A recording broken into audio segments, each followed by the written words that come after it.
What's up, fellow dropshippers? In today's video, I'm going to be talking about a Supreme Court case that could negatively affect us as eBay dropshippers.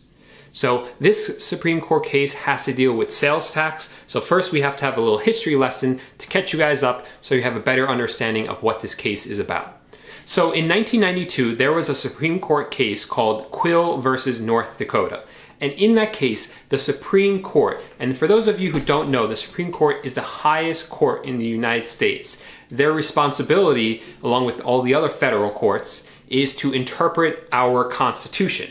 And since the Constitution is the ultimate law in the United States, then whatever the Supreme Court says is the law. The Supreme Court ruled in this case in 1992 that a state can only collect sales tax from a company if the company has a physical presence in the state. So for instance, myself, I'm located in New York.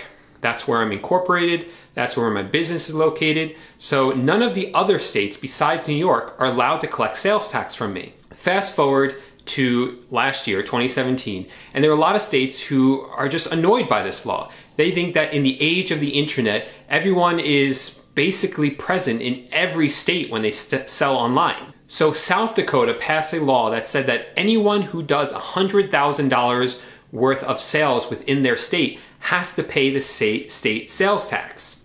Now, big companies like Wayfair and Overstock, they're opposed to this because they don't have physical locations inside many of the states, and they would have to pay a lot more sales tax to these states.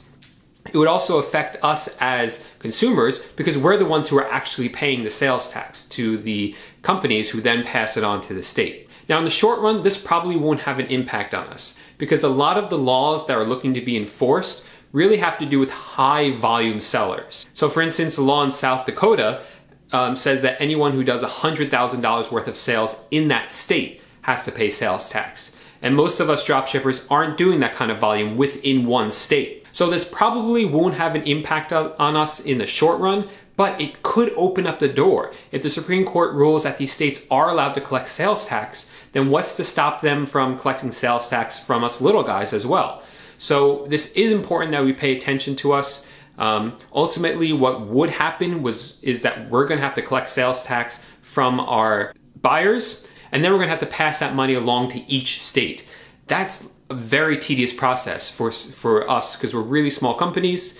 We would have to have someone who organizes, okay, this sales tax goes to this state, this one goes to this state. We have to do that 50 times over. So if we did have to do that, it would be a huge burden on us.